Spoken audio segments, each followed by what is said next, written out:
Welcome to Heart and Hand, the Rangers podcast, the podcast that knew that our season ending was going to be as disappointing as Game of Thrones. This week on Heart and Hand, goodbye to season 2018-19.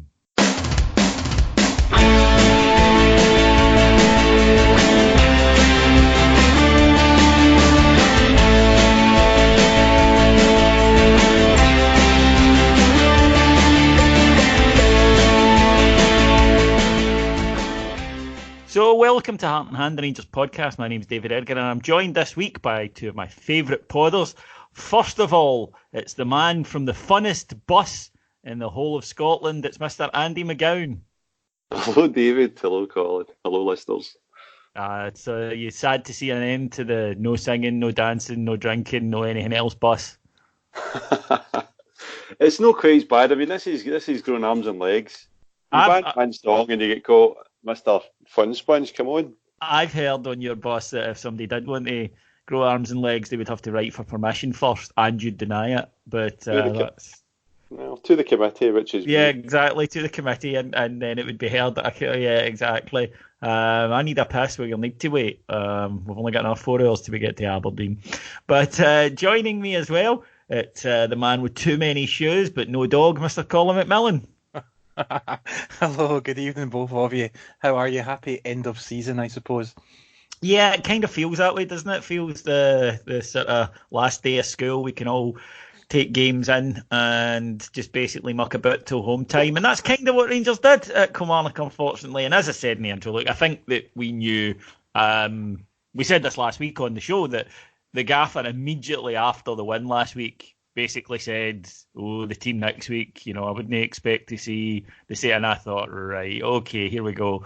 It did sort of feel in a way, Andy, that the season ended after the Celtic match, but I didn't have many illusions. I was at Rugby Park yesterday. We knew that Arfield was away. We knew that he'd also given Nico Katic a holiday. We then go in to find no Tav, no Davis, even in the 18. McGregor still suspended. And you just thought, I wonder how seriously we're taking this. At times didn't appear massively. No, it was no surprise. I mean, I was talking to my Kilmarnock supporting pal the day before, and I said to him, look, you'll probably win tomorrow, because I think as soon as you start giving players holidays, I think it sets the tone. You can then argue that they should be professional and the fans are paying good money and so on and so forth, but Kilmarnock needed to win yesterday. They had a lot more to play for. It was Stevie Clarke's big send-off. The ground was as full as it's ever going to be for Kilmarnock. And I just felt that if we came away yesterday with anything, it would actually have been a surprise to me. And I know that sounds pretty shocking, but that's the way I felt about it. I half expected Mark Hateley at centre-half. It had that feel. And that's, I've had a few Rangers fans getting in touch with me today to say, every game matters to us, we're Rangers and it's a disgrace and everything. And I thought, it's not new. And as you alluded to there, I mean, I remember being in the crowd at Rugby Park, Mark Hateley playing centre-half. Spoiler alert for those who don't know the story, wasn't a very good centre-half as it turned out. And Rangers lost that game. And it just had that end of season feel to it, Colin. Rangers started reasonably well, I thought. Could have had a goal pretty early on when the returning Alfredo Morelos had a shot saved by the keeper from the rebound. Daniel Candeias hit the bar. Another couple of half chances in the opening 15 minutes, but then gave away an absolutely shocking goal. The manager said that it was redolent of what happened the last time it was Kilmarnock. There was a wee element of that. Glenn Kamara caught, if you wanted a comparison between the difference of last week and this week's matches, Glenn Kamara caught dawdling on the ball by Malumbu, chip over the top. Barisic caught out of position. There's Chris Buck to put the ball away. And, Glenn Kamara caught on the ball. Didn't happen once last week, happened several times on Sunday, and to me that was quite emblematic of the difference in approach. Yeah, I think it was clear from the lineup. It was clear, like you said, in the build-up to the match this week, that it wasn't going to be the top priority, really, for anybody other than the fans in the actual stadium. And it started that way, and it pretty much petered out that way the most of the game. And for me, it kind of showed us up a little bit in terms of when we do rest players, when we give people the day off, we don't have that strength and depth to bounce back and perform the way we can. And Kilmarnock just obviously wanted it a hell of a lot more of than we did yesterday. They were much more interested. There was a lot more in it for them. And we just decided it wasn't that big a deal. And I think when you look at the bigger picture, you look at the short pre-season we're going to have in terms of when the qualifying is going to start for the Europa League, then it's probably the right thing to do. We're going to see the benefit of guys like Tav, guys like Arfield, who have between them played a lot of football. Arfield's had a lot of injuries. This extra week or so that they're going to get off is going to make a huge difference come July, come August, and nobody will be thinking about this game at the weekend, to be fair.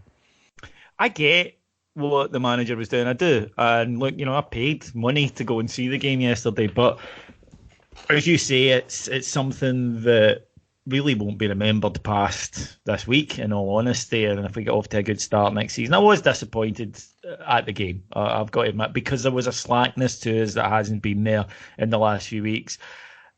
Human nature kicks in. Are you going to risk an injury? Are you going to, in the last day, really put that extra 10% in when you've nothing to play for? And I know people will say, "Oh, but this," no, but they couldn't go further up in the league. They couldn't come down. I personally would have wanted to finish as close to the top as possible, but as I say, just that human nature element kicks in, and you could see a few tackles that you were thinking, right, okay, this isn't, especially after the intensity of the week before. Andy, Colin referred to a few fringe players coming in. Those are the guys that when you bring in fringe players in a match like this, you're hoping that they might, because they do have something to play for, they do have something to prove, play a little bit better.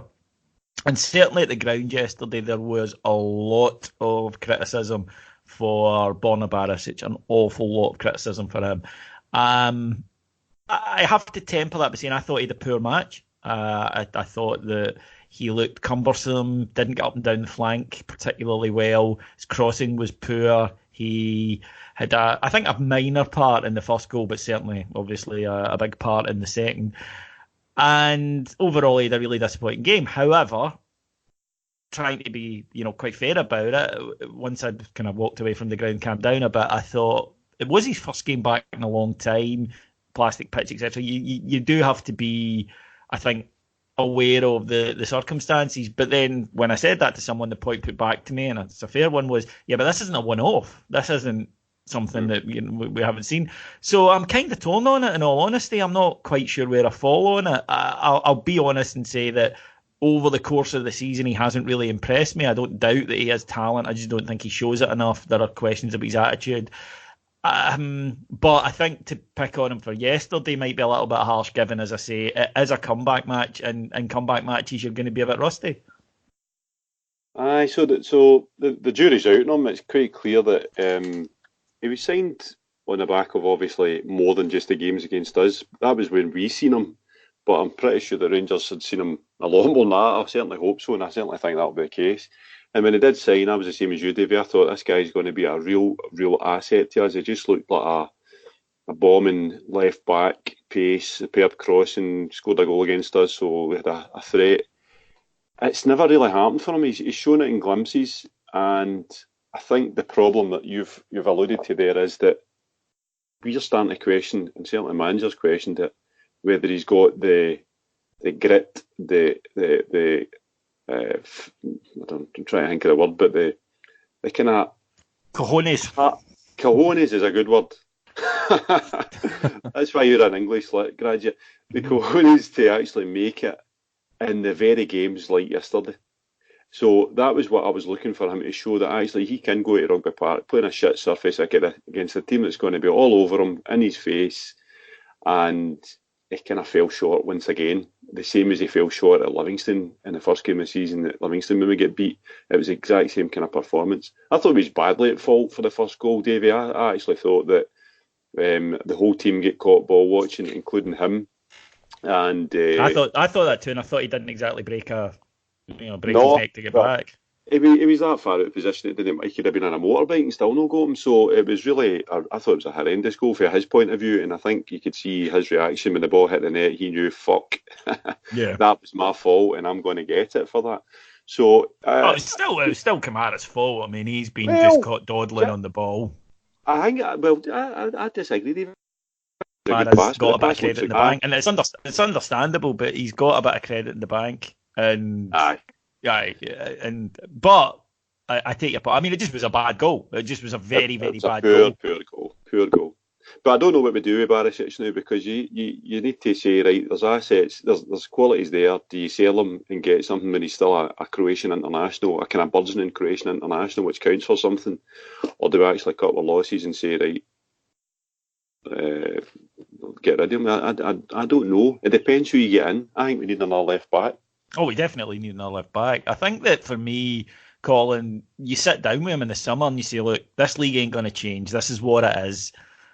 Do you want to be here? Because we are going to need you to play in this breakneck, weird wee league of ours. Yes, I know it's not the football maybe that you grew up playing. I know it's not maybe not the football you want to play, but this is what we need. We need you to adapt it, because that ain't going to change.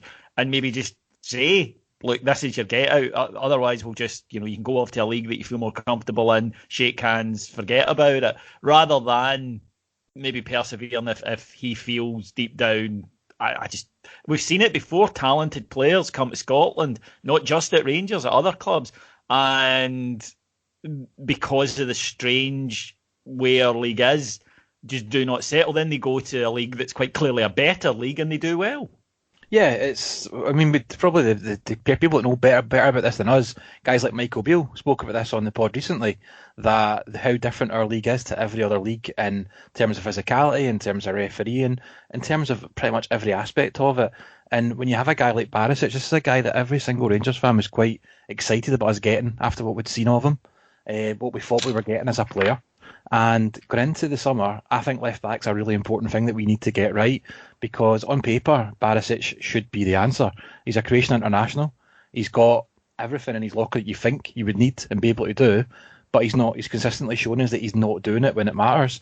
And should we persevere with it and hope he's going to come onto a game next season? Are we leaving it too late then to get a quality full-time replacement in for him? And then we end up with a patchwork left back again for the majority of next season, which could become even more important depending on what happens with Tav in the right back situation. So I think the whole full-back situation is a big thing this summer that we need to get right. And in terms of having a conversation with Barisic and just laying it on the line to him, yes, we probably should do that. But I'd be shocked if that's not been done already, particularly after the Liverpool bounce game that we had, where he sort of came back in from the cold again. And the fact that he's not really played on the plastic pitches this season, he's been rested on them when he was getting a game. He was brought in yesterday for that, when Halliday could have played at left back. He could have had Koulibaly in there instead of Halliday in midfield. It seems to me he's already had he's had the sort of a chance yesterday to show us what you can do on this pitch. This is your chance, and again, it's not happened. So, like Andy says, I just don't know where we go with this, but it's really important we get it right, whatever we do. In a league with 3 plastic pitches, incidentally, we can't sign players who can't play in them, because it's just potentially too many games, I think, in the summer. That needs to be... it's not ideal. I would ban them, but while they're there, and with the fact that we could see more of them coming in, I think that players who say, I can't really play in these because of injury, we can't afford to carry too many of those. Rangers had gone for a more functional midfield, Andy. Obviously, Arfield was on holiday, and we'd put Daniel Candeias in. Daniel Candeias, you'll get a lot of effort, but one of those days where he can have where his touch isn't very sure. No Tav, and we badly missed him because John Flanagan is not the same type of player. Solid enough at the back, but going forward doesn't offer anyone near what Tav does. Barisic clearly was brought in to try and make up for that, but he had a bad game. So we'd no creativity in the middle of the park, although Ryan Jack did. Again, I thought he had quite a poor game in terms of his passing, but he at least tried to make stuff happen going forward. It was really left to Ryan Kent and Kilmarnock put 3 men on him whenever he got the ball, and he still showed up occasionally, but we really did lack creativity, and we saw a lot of the bad things from this season come back into our play, which was a lot of side-to-side passing, the centre halves getting an awful lot of touches, far too many touches, and eventually ending with a long ball up to Alfie more often than not. You're bang on, because that is exactly what I said yesterday. Come back to the game, I says that was basically a photo fit of the games it cost us this season. The reliance on Kent, the kind of dip in form of some players that should be doing better. So you're looking at Candace and Barisic there, and then as you say, especially against a team like Kilmarnock who are well drilled and are quite happy to sit in front of us, the kind of use of our centre halves being are becoming more and more kind of the go-to players in the team. They're happy for that to happen, especially when it's Worrell. Not so much goals, because he can sometimes pick a pass, but that's exactly what happened. They were happy, content to sit in front of us, allow our centre halves the ball. Jack, with the greatest respect to him, is a complementary midfielder for me. He is not going to be your main man at any point in time for Rangers. He is going to be a complementary player to the likes of Davis and, dare I say it, Kamara. Kamara was pretty disappointing, I thought, but it was pretty predictable for Rangers. The one bit of magic we got off Kent when he unlocked unpicked the lock for our goal and found Jack in the box was you can't fault Kent for no taking responsibility. He always tries to beat his man. He always tries to create something, and that's why it's so important that if we don't keep him next year, we're going to have a hell of a job in our hands finding somebody that can do the same job as him.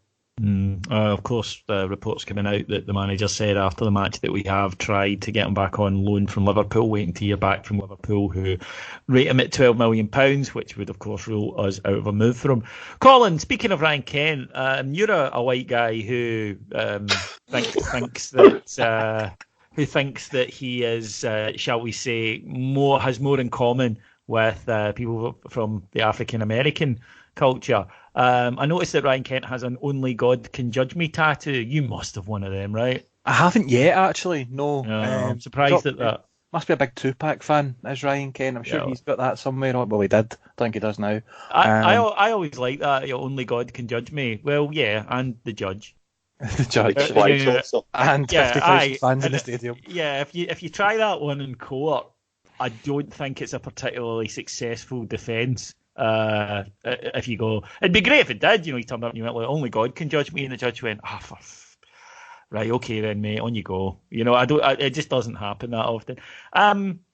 Kent, I'd love to see back. I don't know what the possibility is. Rangers are working very, very hard on it. It will come down to what his club want, of course. They have his contract. He wants to stay. He would love to stay for another season. It'll just come down to whether Liverpool say, no, we want to get the money in through the door this summer. We've got a bit of rebuilding to do. And I think there's this thing in Scotland that we go, they get so much TV money anyway. What's it to them? That's not how businesses run. If they've got a £12 million asset, they will try and get £12 million in from that they can reinvest. That's sort of what a chief exec's job is.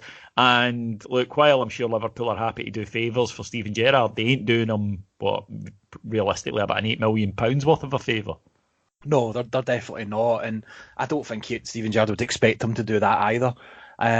Realistically, Liverpool are probably not even responding or looking at any offers we're making at the moment for Ryan Kent, because they've got something far bigger to look at in the imminent future rather than Ryan Kent's future. But I like the fact that we're off the mark early. We've put our offer in, we've made it clear what we want, and I think it is going to be down to Liverpool more than down to Ryan Kent. I think if Liverpool give the agreement to go out on loan, there's only one club he's going to go to. I agree with that, yeah, absolutely. Yeah, he's went other places and not particularly enjoyed it. He's not played the same volume of football. He's not had the same success or the same accolades. I think he gets it. I think he really enjoys it here, particularly the big games. He's not a player that only comes alive in the big games, because he's pretty consistent. He's getting consistent, certainly more so than he was at the start of the season. But he has that little bit extra in the big games, doesn't go missing. And the big thing is that the team across the city are scared of him. And yes, Lustig in particular has nightmares about Ryan Kent, yes. And I think he's bought into that. I think if we sit him down and tell him that the plans for next season are this, and we're going to do this, we're going to buy this, and we really think we've got a good chance of winning this title, I think he'd really, really, really want to be a part of that. I don't see him going anywhere else. He knows he's not going to play for Liverpool, and it will come down to whether Liverpool want to cash in or give it another year. I believe he's still got a good few years left in the contract at Liverpool. It's at least 2022, yeah. Yeah, so it's not a case of Liverpool think if we don't sell him now, we'll never sell him, he'll just go in a Bosman. So it's not beyond the realms of possibility that give him another year's loan. We just need to wait and see. But like I say, I hope he stays. I think he's really important. And going into next season, if we looking at where the creativity in our teams came from this season, it's came from either Tav or it's came from Arfield in the second half of the season. There's not a lot of it came from anywhere else in the team, so he's going to be so important to actually share some of that next season if he's here. Andy, see when he arrived, I remember on the show we said he didn't really cause much excitement, and I think part of that was we hadn't had a successful type of loan for these guys. You think back, we had ZLM, he did okay in bits, we had Heinemann, started well, went downhill afterwards. You could say same about Aduwa. I could name, a lot of these young people loans that come from academies and do very little. There was a kid from Man City, of course. Kent's probably the first one that's worked. Aye, I'm trying to think of somebody else. I can't think. Yeah, I mean, there were guys who had the odd, as I say, Hangman's a key example, come in, had a big initial impact, but then really went off the boil quite quickly.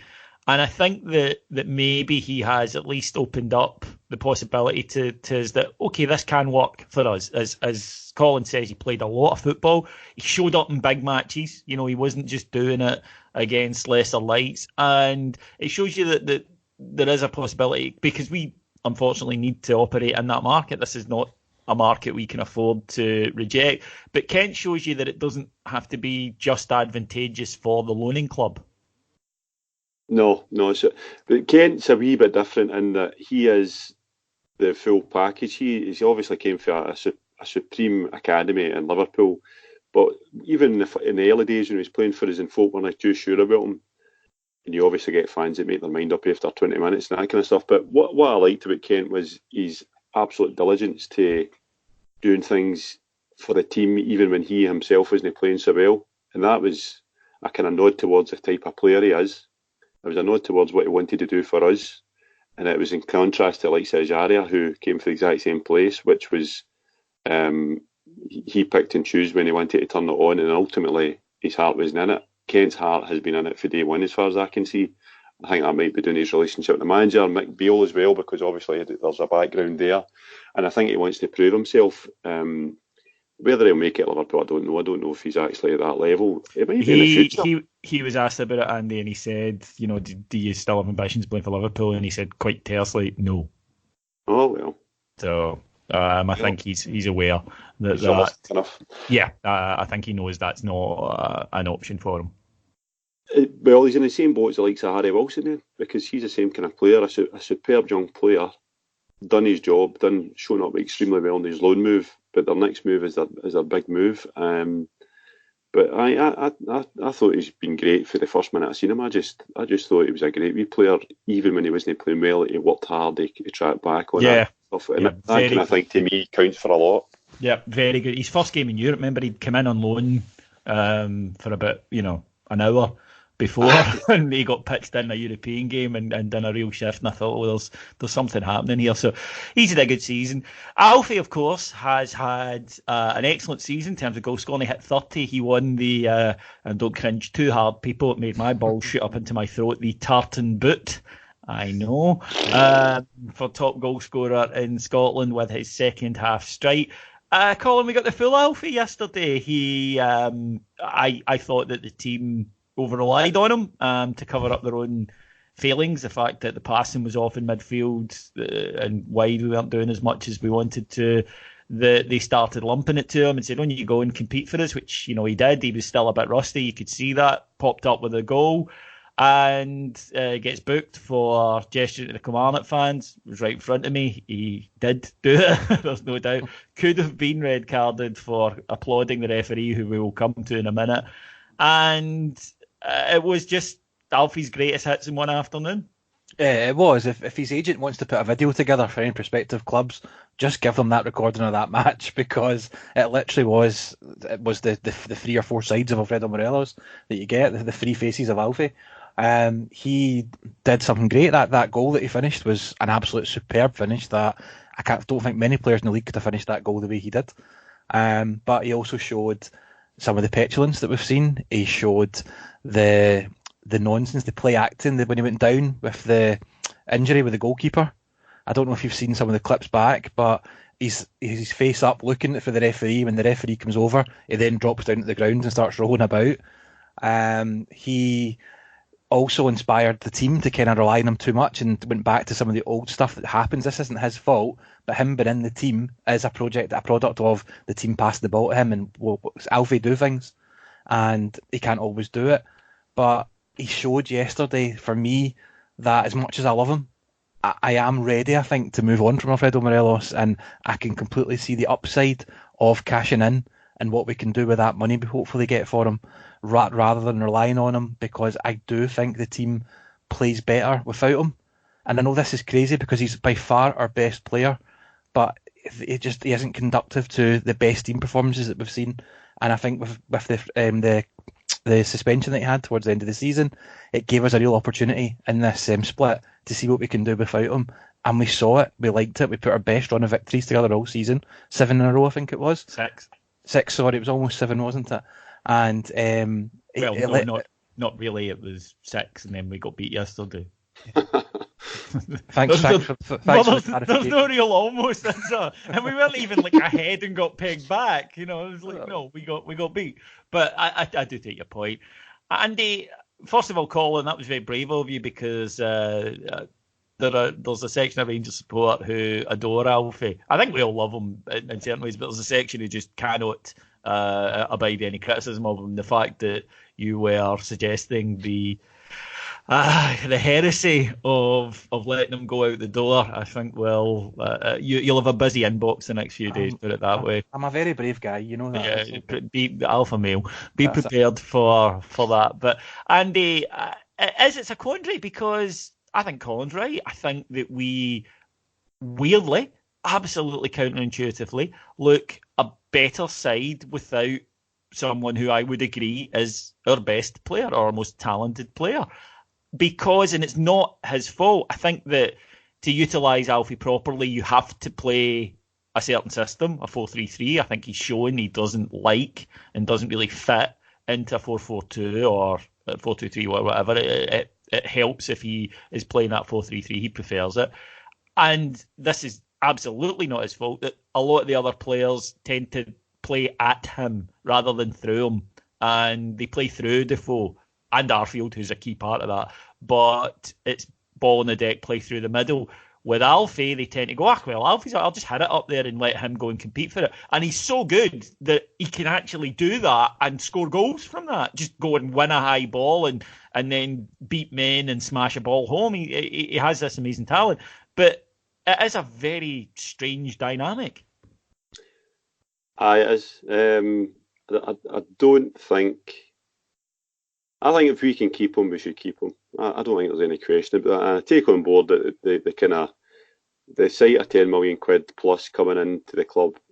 I can see why that turns supporters' heads and think, well, what can you get for that? And could you replace him? You probably could replace him for that, but there's no guarantees. And I do take on board as well that the 4 or 5 games that he was suspended for, or he wasn't in the team for, we did play probably the best football of the entire season. But my kind of point is it didn't matter. When it didn't matter, caveat it did. That is exactly true. But what I would say to that is that the problem we've had with Morelos this year is, for me, we've been too reliant on him. And it's simply because a lot of the things that you spoke about at the start of the pod about players not actually picking up the slack, like Candace or whoever, Lafferty in particular for that position, we have been relying an awful lot on Morelos and his goals. And if it wasn't for him, the season would have been pretty disastrous, to be quite honest with you. And that is taking into contention his disciplinary and the times he's let us down badly. So what I would like to see if he does stay is that the reliance on him isn't quite so heavy, and the responsibility on his shoulders isn't quite so heavy. And the fact that you could, if you had a squad and you had other strikers or no, so we do now in Defoe, you can actually rest him for a game or two, and you can actually take that heat off him and minimise the potential for bookings and all this kind of stuff stacking up. That's what happened in the past when we had title-winning squads. You could do that. He does have to keep an eye on his discipline. I thought he was very lucky yesterday, and he was unlucky, and he was lucky because he was unlucky to get booked for fuck all as usual, going off the park, right? And then he was lucky that Colin didn't send him to the head teacher's room for fucking clapping him. So he just needs to keep an eye on that. But I'm going to say this as well. And Colin, you're saying about him play acting. He is viewed and he is reviewed in a completely different light to other professionals that do exactly the same thing. Oh, he definitely is. There's a major spotlight on him. Yeah, He just did nothing more. Yeah, the part I mentioned, when he had the clash with the goalkeeper or the challenge with the goalkeeper, BT Sport showed that back about 8 or 9 times from every angle, just trying to find something that he'd done. They couldn't, but you weren't getting that volume of replays for any other incident with any other player. Aye. And even when he was giving Kilmarnock fans some stick, which I have no problem with that. I think that's brilliant, actually. No, we've spoken about this. Yeah, we've spoken about this before, Andy, on here, and I totally agree with you. Football fans are the most hypocritical bunch in the world. The abuse that Alfredo Morelos got yesterday was vile. He got it for 90 minutes. He scored the goal. All he did was turn around and do the kind of gab thing, with his hands. There's big talk, and he gets booked for it. And it's like, no, hang on a minute here. And we do it. I accept that this has happened at Ibrox as well. But as football fans, we've really got to grow up here because it's just we can howl at this terrible abuse at somebody, and if they dare to turn round and just give us a slight bit back, we turn into Rita Hayworth and go, oh my God, did you see this? Oh, it's like, no, come on. And I look, it was a booking under the rules. It really was. I've got no problem with it. But I just think we as football fans need to be a bit less pathetic.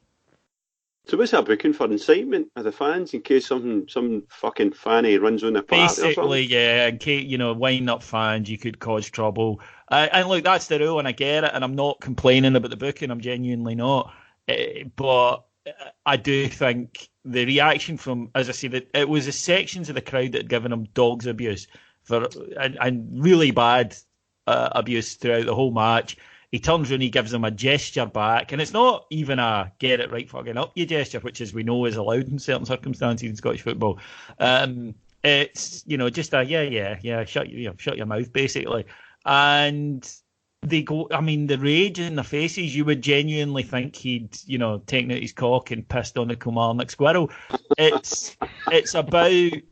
It's just that hypocrisy irritates me. And look, I don't like when somebody I don't like at Ibrox is running past me after scoring a goal and giving me the shush. I don't like that, I admit it. But given that I might have spent the previous few minutes calling that person things that you wouldn't get away with calling them in the street, my view is I need to shut my mouth and take that one, just fair enough. That's how this works. I just think it's very Celtic in a way, and as we know that kind of Celticism is sort of spreading its way through Scottish football, which is, we want to give it out, but no way can we take it. That would be wrong, and I think that you saw that yesterday. Absolutely, I would pay extra on my ticket to see one of the wee Kilmarnock guys actually run on the park and square up to him. Alfie would leave him like that. Bloody mess in the flare. I'm the charity boxing match, right? Killy Ned versus Alfredo Morelos. I will pay, right? I will personally pay for the venue for that. Colin Orange Hall, I say. There you go, right, Kilmarnock Ned. You don't even have to travel far. And Cross House is just up the road. Come on, you have no reason to back out of this. Let's organise it. Yep, I think we need to get it done. The referee yesterday, lads, Willie Collin, first time we'd seen him since St Mirren, and he's a bad referee. Now, there are 2 major incidents in the match. I'll be honest, I was in the opposite end. I was right behind the goal, and I did think it was a penalty when Barisic clashed with the Kilmarnock player, because I could see that he was pulling his shirt. That's all I saw. So I thought, that is a penalty. But I also thought Connor Goldson's was a penalty. Yeah. If you're going to give them, by the way, I could also understand a referee saying, no, there's not enough contact in either to give it. I do understand that. But you can't give one and not give the other. They're either both penalties or neither is. And again, it's funny because we've just talked about Morelos and the abuse he gets. The dive from Taylor was ludicrous. If someone pulls your shirt, you do not fall forward like you're trying to leap. It was a proper Superman dive. And I'm surprised the ref bought that, because sometimes when refs see the ridiculous dive, they go, "Oh, it can't be a penalty because he's let in there." And Colin was just there was one point where Ryan Jack was trying to talk to him and he literally ran away, as Jack was talking to him, and Jack lost the plot with him, and then went after him, and Colin ends up giving him a row. And I thought, that's entirely down to you, because you didn't show him the basic respect of standing and listening to his point. He's a teacher, as we know, an officious little prick, clearly bullied and probably deservedly so when he was at school. And he's just an atrociously bad referee. We cannot put up with a standard of refereeing. It makes our game this. He's another one of these ones that's been fast tracked, and he's been in a position for far too long that he wasn't ready for, and he's shown no signs of getting better at it or improving as a referee. You actually saw him, like you said, with the Jack incident. That wasn't alone yesterday. He was running away from any sort of confrontation. He doesn't like players speaking to him. He actively runs away, doesn't want any part of it. My issue with the penalty isn't the fact that it's a penalty, actually, because see, when you pull somebody's shirt in the box like that, you're giving them the chance to give the penalty, whether they go down, whether they dive or not. You're giving them the opportunity to do it. My problem with the decision is that it wouldn't be a penalty at the other end of the park. And that's my big issue with it. And I think that we've seen it before with Colin with us as well. You mentioned the last game against St Mirren. That was the game where he sent Candeas off for nothing. And we just don't... He isn't of good enough quality to referee in terms of his ability to actually referee in the first place, before you even talk about his temperament or his mental ability to do it. And it's just not good enough. And continuously we're getting things like yesterday happening that are going to cost us. Luckily, yesterday's an end of season game. It doesn't really mean anything, but these things do happen. We've seen them all season, and he is just an atrocious referee that is not fit for purpose. Andy, you're a fair-minded fellow. Are we just griping here for no reason, or do we have a point? I don't think there's bias. I think we've spoken about this before. I do not think there's referees go out to actually do us a bad turn, do Rangers a bad turn. But the level of refereeing in the country is generally diabolical. I thought by this season standards, actually, yesterday Colin wasn't that bad in general terms, but the refereeing decision for the penalty, effectively when you compare O'Donnell going down in our box and Goldson going down in their box, the difference between the two is that Goldson needs to practice in terms of his theatrical falling to the ground, because that's what got O'Donnell the penalty. Although he did have his hand on his shirt, I concede that, and it was a penalty if you're going by letter law. But so was Goldson's, and so was Burke's, for that matter, when the ball hit his hand, and that's the one that Jack, I think, went and lost the rag with Colin, because we've had all the biomechanics shite this season, and I think it was put to bed in the Man City Tottenham Hotspur semi-final when VAR showed quite clearly if you make yourself bigger and you put your hand out, it doesn't matter about the distance you are from the player that's kicking the ball at you, it's a penalty. So therefore the Burke one was a penalty for me as well. It didn't even get a second thought on BT Sport or Sportscene. So I'm not surprised at Colin. He's the archetypal wee angry man that tries to make himself look bigger because he's told to, because if you put your arms out to your side, it makes you look more officious and intimidating. He's like a wee angry embryo. He really is. He's not even a good referee, but he's on the FIFA list, I believe. He is, yeah. I mean, he gets big. He's fucked up some massive European matches in his time as well. It's not something that just happens in Scotland. Andy, I'm so glad you did that, because we're going to move on here to something I wanted to do, and you've foreshadowed it beautifully. Before we do, we're not going to talk about this week, folks, about have we improved in the context of the season or anything like that. We're going to stick to yesterday's match for the simple reason is we will be bringing you a couple of specials over the summer where we'll go through the season and where we are and where we came, and we'll look back on it. So we're going to do it properly rather than just piecemeal today. So you've got those shows to look forward to through the summer. But what I do want to talk about, lads, are changes to the laws next season, or rather, changes to how a lot of the laws are interpreted is probably the right way to do it. And Andy touched on something there, which was penalties that have been given in Europe this season but would not have been given in our domestic league, because the interpretation of the handball rule that we operate under is different to the as crazy as that sounds. That is one of the things that happens, that you do get refereed differently in certain competitions. So to try and standardise this, IFAB, who are the people behind rules and rule changes in Scotland, have let us all know they have announced the raft of changes that will be coming next season that will apply to all leagues. So it will no longer be a case of us saying, well, we do this and that league might do that. They're trying to standardise it. So I want you guys, I'm going to go through these, and I just want to get your take on what you think and how you think these rules will affect us. So the first one is, funnily enough, handball.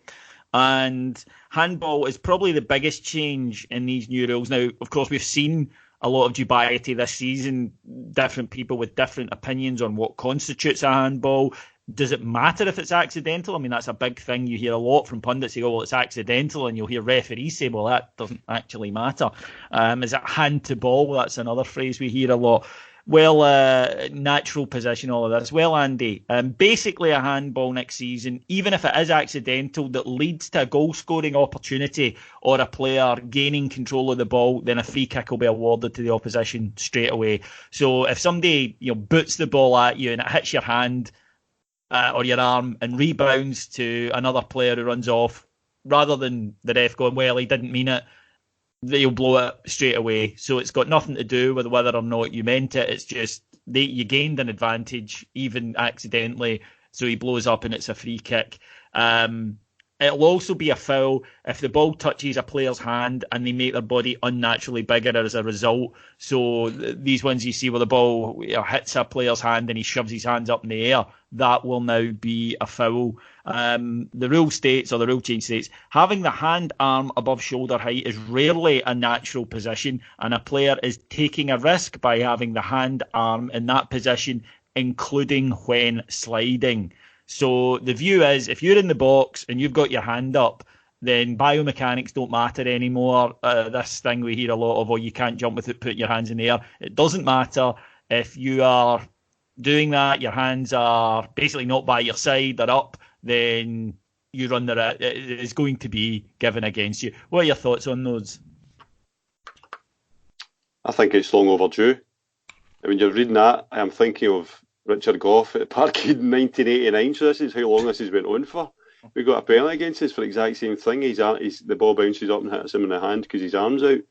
I think it's common sense, because if you've got an outfield player diving out like a goalkeeper, and he just says, well, that's where my hand was, it shouldn't be a penalty, then that's a lot of crap. I think you see players putting their hands behind their back. No, it's kind of simple. Why are they doing it? They're doing it because for that very reason. They know that they run the risk of giving a penalty or a free kick away if the ball hits their hand. So I think that clarifies things quite a bit, actually. Now, this is one, Colin, that is going to be an absolute bastard for a lot of teams in Scotland, particularly at Ibrox, and it's to do with substitutions. A player who's being subbed off must now leave the field at the nearest point, i.e. wherever he's closest to the touchline, instead of the centre of the pitch. Now, I think we've all seen, we see at Ibrox every week, where a player who knows he's about to be subbed off, if the team are doing reasonably well and they want to waste a bit of time, he'll bolt off. And look, we've done it in Europe ourselves. I'll hold my hand up. He'll bolt off to the far touchline or the far corner, and then he'll wander over, taking up time as he gets substituted. You won't be allowed to do that anymore. If your number comes up, you've just got to leave the field immediately. There'll be none of this running over and touching the guy's hand and that's coming on, all that shite. It's literally, if you are standing on the far touchline and your number comes up, you just leave. And yes, you have to walk round the pitch, which might be fun if Celtic decide to substitute Scott Brown, for example, but at Ibrox. But, yep, there'll be none of this. Right, you're coming off, so belt over to the other flank. It will now be, as soon as your number goes up, you've to get off the pitch, wherever you are. What are your thoughts on that one? I think that's an absolute no-brainer for me. Obviously, we have done it in the past in European games and things like that. We have been guilty of it. However, we are victims of it far, far more frequently than we ever do it ourselves. And you see it all the time. Injury time, the last 3 minutes, 4 minutes goes up on the board. The other team puts a substitution on. Those minutes very rarely get added on at that stage. You're losing time. It's just an absolute waste. It sometimes takes the sting out of the game as well, the tactical when they do it. And that minute or 90 seconds it takes somebody to applaud every one of their teammates and everybody in the ground to go off. It's just ridiculous. So yeah, for me that's a great one, which for a change can only be a benefit to us, because it's not something domestically we really do. But every team that comes to Ibrox does do it. We've seen it in pretty much every team that's came to us this season. So yeah, I think that's a great idea. Really, I'm behind that one completely. Andy, the next one is at free kicks. Now we've seen a lot of teams do this. Again, we've done it, so I'm not having a go at anybody for this. It's one of these international things that happen all over the globe in football, and it's putting a player from the attacking team in a defensive wall when there is a free kick. When there is a wall of 3 or more defenders, and that is important. 3 or more defenders, an attacking player is not allowed within a yard of that wall, or the attacking team will be penalised, and the free kick will be rescinded and given to the opposition. The rule makers say there is no legitimate tactical justification for attackers to be in the wall, and their presence is against the spirit of the game and often damages the image of the game. And what they go on to say is that you tend to see there's a lot of pushing and shoving, a lot of pulling. It's very much a spoiler tactic. It doesn't really lead to anything very often other than maybe just trying to put the wall off, and it's gamesmanship is the word used. What are your thoughts on that one, Andrew? I think it's quite a strange one, because you would think that by putting an attacker in the wall, it's the attacking team that's getting the benefit, which is I thought was a kind of default position for rule changes, to give the attackers a benefit. So I'll be interested to see how they make sure that no attackers are within 1 metre of the defensive wall, because does that mean there's basically a 1 metre circumference around the wall? Basically, yeah. I mean, you can go and stand a yard away from the wall if you want. You'll be able to go and stand a yard in front of them, I suppose, but you will not be able to go and join the wall that we've seen. No. I'm not against this because A, it's pointless, and B, it is just to wind them up, and it does, you get all the pushing and shoving and nonsense at free kicks. It holds up free kick. I've always just been, you're either good enough to score from this free kick or you're not. Don't fanny about. Mm-hmm. No, I can't really think an instance that's going to impact the game that much, to be quite honest with you, because if you can stand a metre in front of the ball, you can still blindside the goalkeeper, which is probably one of the main reasons for doing it, isn't it? To minimise his line of sight of the actual ball when it's getting shooting. Colin, this one I know annoys a lot of people, and that's penalties. And I'll be interested in this because there are a lot of penalty rules and they just don't get enforced anyway. But a goalkeeper now must have 1 foot on the goal line when the kick is taken. Previously, they were not allowed to leave their line. I don't think I've seen a penalty in the last 15 years where the goalie hasn't ended up practically able to shake hands with the taker. But they will have to keep 1 foot on the line. The assistant referee will be the man or the woman who is charged with making sure. According to IFAB, I'm not sure I agree with this.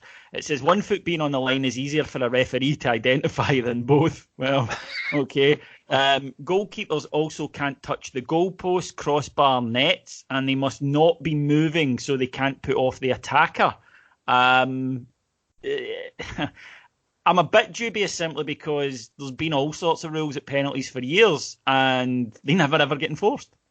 Yeah, this will be a difficult one for me because it's going to take strong referees and strong lines people to actually demand a retake, or if a goal scored, stop it, or do whatever they need to do, make a big decision. It's far easier to get somebody off a pitch quicker for a substitution, or make sure a free kick's taken properly. But a penalty is such a game-changing situation. It will take balls that I don't think our referees have to actually enforce this. The staying on the line thing, I'm totally behind. It's good. They should stay on their line. The other thing about not hitting the goalposts and all, you see a lot of keepers get up and they kick their studs off the post and make a noise and things like that before the guy hits it. I don't think that's that big a deal for me. I don't understand they're not allowed to touch the crossbar. I don't get. I mean, for me, it's trying to show the guy, look how big I am and I'm filling this goal. That to me would fall in acceptable gamesmanship. It certainly doesn't fall under cheating or anything like that. I think that's a little harsh, that one, and I doubt very much that will be. I mean, what are you going to do if the goalkeeper touches the crossbar? Are you going to and he saves it? Is somebody going to re-award a penalty? If somebody will, bound to that, that always happens. But I just don't have any faith that one will get implemented, or rather, will be policed. Because they never do. And you just need to look at some goalkeepers now are practically at the fucking halfway line by the time a penalty kick is taken. So we'll see. Andy, this one's interesting, and it's drop balls that instead of when a referee stopped play, for example, from a head injury, or of course there was the incident in the Rangers-Hibs game a couple of weeks ago, and the referee then orders a team to return the ball to the opponent. There's non-contested drop ball. Now the referee will be able to just give the ball back to the team who had it. And he'll just roll the ball back to the team who had it, roughly where they had it. No player, except the player receiving the ball, no player is allowed within 4.5 yards of the ball at that point. So you can't just go and stand next to him, wait till the ref gives him the ball and immediately tackle him. But it's to prevent what IFAB call manufactured drop balls, i.e. the ref says, right, I'm going to do a drop ball, but you bugger off. And the reason for it is to stop teams who, once there is a drop ball incident, it's to stop teams basically. Goalkeeper pretends he's got a head, or someone pretends they've got a head knock. The ref has to stop play, does. The ref does a drop ball and says, give them the ball back, but they boot the ball 60 yards up the park, thus ending the attack. Now the ball, it would stop, head knock, the ref would stop it, and then he would tell everyone, go to your positions, basically, go where you like, but you need to be at least 4.5 yards, which is an odd one, but still 4.5 yards away from the player, and he just gives the ball back to that player to restart. No, that makes sense, because it stops manufactured kind of time wasting, and a drop ball is sometimes, it's never in favour of the team that had possession at the time of the game was stopped, so it's just a natural restart, so I can see the benefit of that, actually. So that's one that Andy approves. Colin, quick free kick even. Not easy to say if you say it too quickly. And that's, we've seen before, if a referee is about to issue a yellow or a red card and a team takes a quick free kick, the ref can delay the card until the next stoppage in play. And how often have you seen the refs writing out a yellow card, they take a quick free kick and he brings it back because he says, I haven't finished my admin, basically, I haven't finished giving this guy a yellow card. Now he can just stop, immediately go on with the play. When it stops, return to the booking. That's pretty sensible. No issues with that. If you play FIFA on the PlayStation, that's been a thing for quite some time. So good that it's making its way into real football. Good. No issues with that for me either. Art imitating life, or the other way around in this case. And the last one, Andy, and this is something that I think has happened in the last few years, because we've seen this a lot with the pressing game in modern football. A rule is that a goal kick, the ball must leave the penalty area before anyone can touch it. And the ball had to leave the penalty area before players resumed, basically. And what has happened now, you'll see a lot defenders split. We see this all the time. Centre-back split. They go out wide either side of the goal because the goalkeeper is going to pass the ball out. And teams will press up. And if the goalkeeper plays a risky pass, defenders who will stand on the edge of the box, if they're about to be closed down, they simply walk into the box and touch the ball. And what happens under the current rules then is the referee will reset, the goal kick will be taken again. So that does stop the opposing team having, the attacking team having an advantage. Now if he steps in to win the ball, it's on, it's live, it doesn't matter. So that's why that change has been brought in. No, I think that's a fair change as well. It makes the game more dynamic. The game can get restarted quicker. And potentially I can see it if a defender's going back to take the ball in the box, and as you say, the pressing attacker can move up the park. It spreads the game, so it'll be interesting how that actually gets utilised tactically. Okay, so a lot of interesting rule changes there, and we'll see what happens with them next season. I'm sure, like most listeners, that you're sitting there right now, folks, thinking, God, are we going to new things for them? They're bad enough with the current lot, but we'll see how they get on with it. Now, before we leave you for this week, and as I say, we will be back. It won't be here next week. We'll be back in a couple of weeks with the first of our look back at the season. We want to just thank you, because you may remember once, it was on one show only, we asked if you would vote for us in the British Podcast Awards, because a lot of people already had. And we didn't want to, beg and just be all the time that you go, oh, bugger off because they're on about it constantly. We finished in the top 20, and there are some remarkable names in the top 20, such as the Kermode and Mayo post. That Peter Crouch podcast is in there. Us in the Anfield Rap are the only football ones. George Ezra is in there. David Tennant's podcast is in there. So it really is remarkable for our pod to finish in the top 20. We finished 17th. And this is not just sports podcast, folk. This is every podcast in Britain, and we finished 17th. So we just want to thank you all for voting for us. It's a remarkable achievement, lads, and one we're very proud of. Unbelievable, Jeff. It really is something else, because what does that make us in terms of sports podcasts? Second. Really? Mm-hmm. What's number one out of interest? You know? Anfield Rap. All right. That's some going. We can't compete in China with the Anfield Rap, I'm afraid. But to be in the top 20 is incredible. There are literally thousands of podcasts now at Colin. You listen to most of them. To finish so high is unbelievable. Yeah, it's absolutely incredible. One of the podcasts that got me into podcasts was Kermode and Mayo. That was one of the first ones I remember listening to quite religiously, and to have this podcast that I play a very small part in that same sort of category is just, it's unreal. It's the sort of company we're in there is people that have got not just UK wide but worldwide exposure, that have got, like, we are a specialist podcast. We're a podcast for one set of football supporters. These, other than the Liverpool one, the other ones are a lot more wider reaching than us. They've got a lot more sort of probably planning. They probably got big, massive teams, production teams behind them. Oh, they do, and they've got advertising budgets. Yeah. So I don't want to blow our own trumpet, but this is a bloody outstanding achievement that we all should really be proud of. And it's not us that's done it; it's you guys voting for us. So thank you very, very much. Yes, exactly. While we are proud of it, what we're proud of is the fact that you thought enough of us listeners to do it. We couldn't have done it short of rigging it, but I'm not sure how we did it. We don't have an advertising budget. We certainly don't have enough to bribe judges. And what we're proud of is not, oh, look at us, how great we are. It's, wow, people actually took time out of their lives to go and do this and vote for us. So thank you so much. It means the world to us. And if you want to continue to help the pod develop, the best way to do that is to subscribe, and that's to visit our Patreon site, patreon.com/heart and hand. That's patreon.com/heart and hand. Throughout the summer, a lot of football, the stuff you may regularly do at the moment, goes on hiatus. We don't. We will be there constantly with loads and loads of great content. So football may switch off, but I know myself as a football fan, I don't. And we're going to be there making sure that you're up to date with absolutely everything that's going on, and plenty of great Rangers content throughout the summer. Just $1.99 per month to kick off, and it's heart and hand. Visit our Patreon site. Thank you very much then to our executive producers in London, Mr. Mike Lee and Paul Myers. And thank you to my two splendid guests. I thoroughly enjoyed this tonight. First of all, Andy McGowan. Pleasure as always, David.